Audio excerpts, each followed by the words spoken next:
So, hello everyone, this is Aman Verma and you are watching Med Mentality. Guys, आज की इस video में हम लोग बात करने वाले हैं डिसएडवांटेजेस ऑफ एमबीबीएस अब्रॉड। मेरी जो पिछली वीडियो थी वो थी एडवांटेजेस ऑफ एमबीबीएस अब्रॉड की।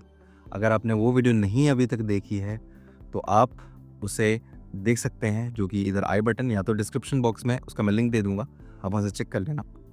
बेसिकली सब लोग एडवांटेजेस की बात बहुत करते हैं कि एमबीबीएस अब्रॉड के बहुत सारे एडवांटेजेस होते हैं, बट कभी भी कोई डिसएडवांटेज नहीं बताता।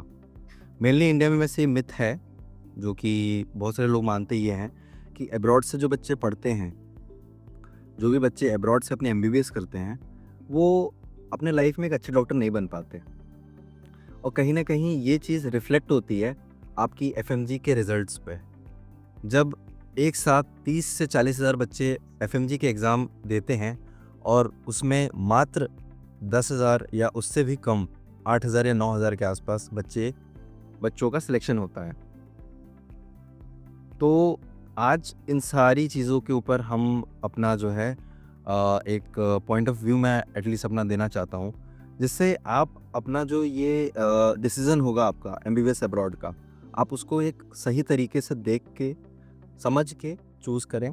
और without further do let's get started. And अगर आपको ये वीडियो पसंद आई तो please like, share and subscribe कर देना गाइस। चलिए शुरू करते हैं।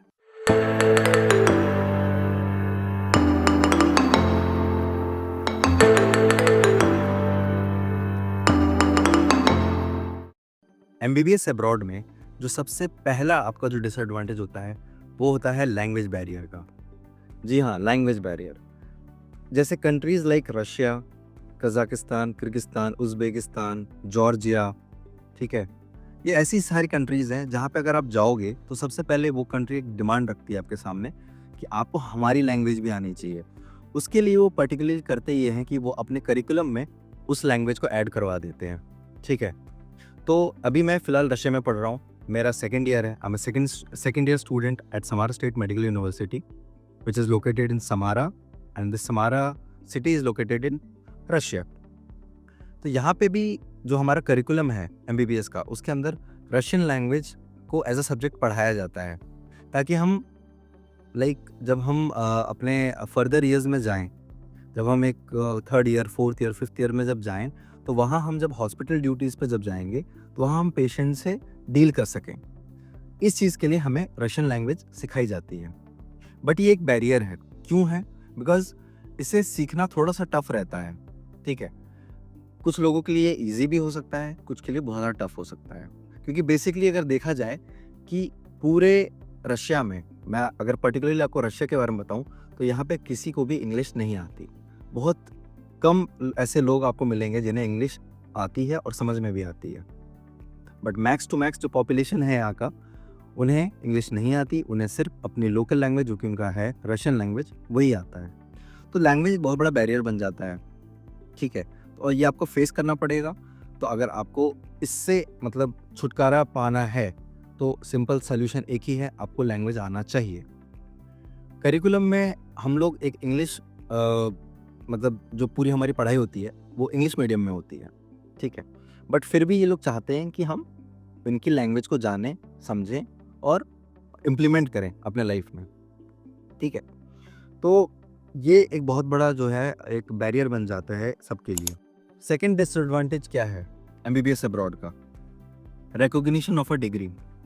कभी भी कोई भी एक ऐसी यूनिवर्सिटी में आप एडमिशन मत लीजिए जिसका कोई भी रिकॉग्निशन ना हो। ऐसी यूनिवर्सिटी चूज करना जो आपको एक वैलिड डिग्री प्रोवाइड करे, जो वर्ल्ड वाइड एक्सेप्टेड हो। बहुत सारे स्टूडेंट्स यूनिवर्सिटी चूज़ करने में गलती कर देते हैं एंड आगे जाके वो ये फेस करते हैं कि उनकी जो डिग्री है वो कहीं और वैलिड है ही नहीं। मान लो अगर एक स्टूडेंट है, उस स्टूडेंट को अगर यूएसएमएलई देना है, प्लैब देना है, और उसने किसी एक्स यूनिवर्सिटी में जाके एडमिशन लिया, बट उस एक्स यूनिवर्सिटी की जो डिग्री है वो वैलिड ही नहीं है उन सारे कंट्रीज़ में, उन सारे एग्ज़ाम्स के लिए, तो फिर वो बच्चा क्या करेगा? वो बच्चा वो एग्ज़ाम नहीं दे पाएगा। तो ये बहुत बड़ा डिसएडवांटेज है। आपको ये बहुत ही ध्यान में रख के अपनी यूनिवर्सिटी चूज़ करनी चाहिए। एमबीबीएस अब्रॉड से कोई भी आपको अगर डाउट है, इन फ्यूचर है कुछ भी आपको अगर कोई भी प्रॉब्लम आती है, आप मेरे को मैसेज करके ये सारी चीज़ें पूछ सकते हो। कोई भी नॉर्मल एडमिशन कैसे लिया जाता है या क्या कुछ और प्रॉब्लम्स है जो फेस करना पड़ता है, आप मुझे 1 टू 1 मेरे को मैसेज करके मेरे से बात कर सकते हो। नंबर जो भी है मेरा व्हाट्सएप का या मेरा इंस्टाग्राम हैंडल जो भी है वो सब डिस्क्रिप्शन बॉक्स में दिया हुआ है। वहाँ से जाके आप मुझसे कनेक्ट कर सकते हो, मेरे साथ बात कर सकते हो, ठीक है। थर्ड डिफरेंस है आपका कल्चरल डिफरेंस। जी हाँ, कल्चरल डिफरेंस। जब आप कोई भी एक न्यू कंट्री में जाते हो तो वहाँ के कल्चर को देखते हो, उससे कुछ चीज़ें सीखते हो, समझते हो और कंपेयर करते हो कि आप बैक टू इंडिया कैसे थे, यहाँ पे कल्चर कैसा है। बहुत सारी चीज़ें डिफरेंस होती है, तो उसमें एडजस्ट होने में थोड़ा टाइम लग जाता है। बहुत सारे स्टूडेंट्स एडजस्ट नहीं हो पाते हैं, ठीक है। ऐसा नहीं बोलूँगा कि ये गलत बात है कि वो एडजस्ट नहीं हो पा रहे हैं। बहुत सबका अपना-अपना तरीका होता है, तो कुछ लोग एडजस्ट कर जाते हैं, कुछ लोग फॉलो भी करने लगते हैं, जो कि आई गेस कुछ चीज़ें अगर कोई अच्छी चीज़ अगर आप फॉलो कर रहे हो तो ठीक है।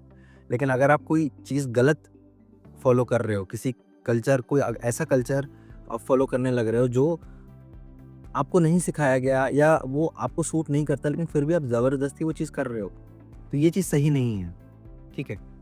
तो कल्चरल डिफरेंस की वजह से भी बहुत सारा डिसएडवांटेज आता है। बहुत सारे बच्चे अनकंफर्टेबल होते हैं या उनको मतलब एडजस्ट होने में टाइम लग जाता है। बहुत सारी चीज़ें होती हैं। हाँ, आपको एक एक्सपोजर मिल रहा है मेडिकल यूनिवर्सिटी का, आप अब्रॉड में पढ़ रहे हो, वो सारी चीज़ें ठीक है। बट एक कल्चरल डिफरेंस की वजह से भी बहुत सारे जो है चेंजेस आते हैं, जो कि कहीं ना कहीं किसी के लिए अच्छा भी हो सकता है और किसी के लिए बुरा भी हो सकता है। तो प्लीज़ इसका भी आप ध्यान रखिएगा। Fourth disadvantage, financial burden. जी हाँ, financial burden max to max MBBS abroad जितने भी स्टूडेंट्स आते हैं वो एक मिडिल क्लास फैमिली से होते हैं, ठीक है। अंबानी के घर से कोई भी नहीं आता, no one. Max to max जितने भी स्टूडेंट्स होते हैं उनके फैमिली बैकग्राउंड का जो भी फाइनेंशियल कंडीशन होता है, या तो वो मिडिल क्लास होते हैं या तो उससे स्लाइटली हल्का सा ऊपर होते हैं, ठीक है। तो एक फाइनेंशियल बर्डन आपके पेरेंट्स पे रहता है। तो अगर आप यहाँ पे आए हो तो प्लीज़ सोच समझ के खर्चा करना, क्योंकि जब बच्चे यहाँ पे आते हैं सिगरेट्स, अल्कोहल्स, ना जाने क्या क्या, क्लब्स, इन सब की उनको आदत लगती है और इस वजह से वो अपने घर से ज़्यादा पैसे मंगवाते हैं और फिर खर्चा करना स्टार्ट करते हैं। अपने फैमिली को सपोर्ट करो, ना कि उनके ऊपर बर्डन बनो। यही एक बात बोलूँगा, फैमिली को सपोर्ट करो, उन पे बर्डन आपको नहीं बनना है, बिल्कुल भी नहीं। जब आपके पास पैसे आ जाएंगे तब आप ये सारी चीज़ें करना, बट अपने माँ बाप के मेहनत के कमाई के पैसे प्लीज़ रिक्वेस्ट है, प्लीज़ कभी भी ऐसे वेस्ट मत करना, ठीक है। बहुत बड़ी डिसएडवांटेज है फाइनेंशियल बर्डन, बहुत सारे लोग फेस करते हैं इसको, बहुत सारे बच्चे लोन लेके आते हैं, ठीक है। तो बहुत सारी चीज़ें होती हैं, बहुत सारे प्रॉब्लम्स होते हैं। तो प्लीज़ अगर आप एमबीबीएस अब्रॉड चूज़ करोगे तो इस बात का भी ध्यान रखना। कंसल्टेंसी मेनली इसमें क्या एक स्कैम कर देती है, आपको बताएगी कि ये यूनिवर्सिटी है, इसमें आपका एमबीबीएस का फुल कोर्स इतने पैसे में हो जाएगा, ठीक है। वो आपको सिर्फ फीस बताते हैं, उसके बाद आपके कितने पैसे लगेंगे वहाँ पे रहने के, वहाँ पे खाने के, आप अपने क्लोथ्स पे बाय करोगे, बहुत सारी चीज़ें आपको मतलब करनी पड़ेगी।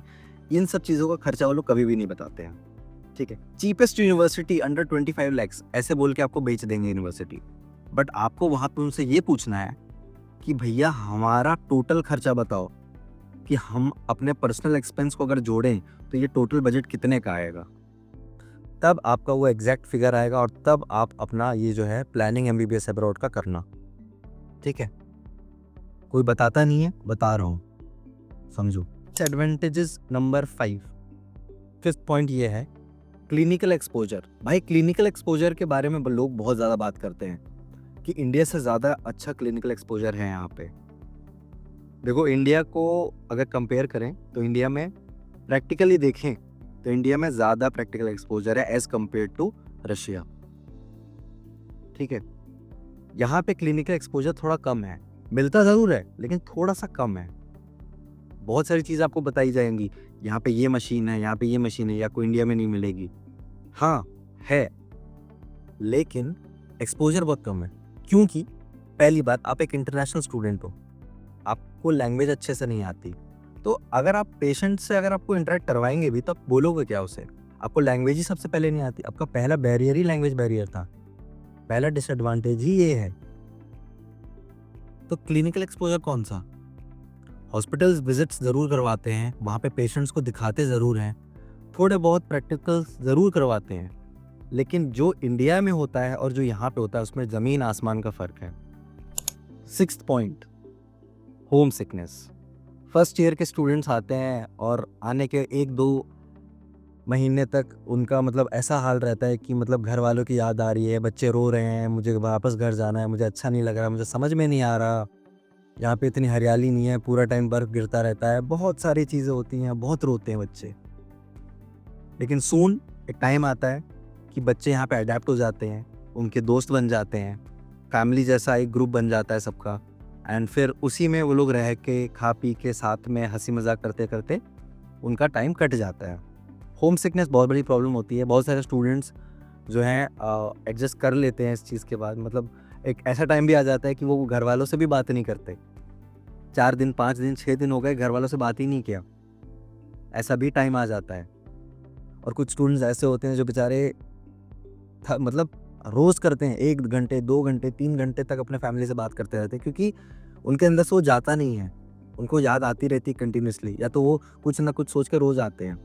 देखो, सैक्रिफाइस किया है आपने, अपनी फैमिली को, अपने फ्रेंड्स को जो इंडिया में थे उन सबको आपने सैक्रिफाइस करके आप अपने सपने को पूरा करने एक अब्रॉड आए हो, एक अलग कंट्री में आए हो। ये सैक्रिफाइस आपको करना पड़ेगा। अगर आप ये नहीं करोगे तो फिर क्या ही बात है। कुछ पाने के लिए कुछ खोना पड़ता है, आपने हर जगह सुना होगा, मैं भी आपको वही बता रहा हूँ। Studying MBBS abroad can be a very incredible experience for not only you but for everyone. But challenges हर जगह हैं guys, challenges हर जगह हैं, और अगर उन challenges को अगर आप पार कर जाते हो, अगर आप उन्हें sustain कर जाते हो ना, तो आप कुछ ना कुछ बन जाओगे। यही बोलूँगा कि ये जितने भी मैंने आपको डिसएडवांटेजेस बताए, उन सब का कुछ ना कुछ सल्यूशन है, और अगर उन सल्यूशंस को अगर आप फॉलो कर लेते हो तो आप चाहे MBBS अब्रॉड से करो या चाहे फिर इंडिया से करो, आपको एक बेटर डॉक्टर, एक अच्छा डॉक्टर बनने से कोई भी नहीं रोक सकता। कोई भी नहीं, मतलब कोई भी नहीं। उम्मीद करता हूँ आपको ये वीडियो पसंद आई होगी। पसंद आए तो please like, share and subscribe कर देना गाइस, एंड मिलते ही हैं एक ऐसे ही नेक्स्ट वीडियो में। Till then, bye bye and take care.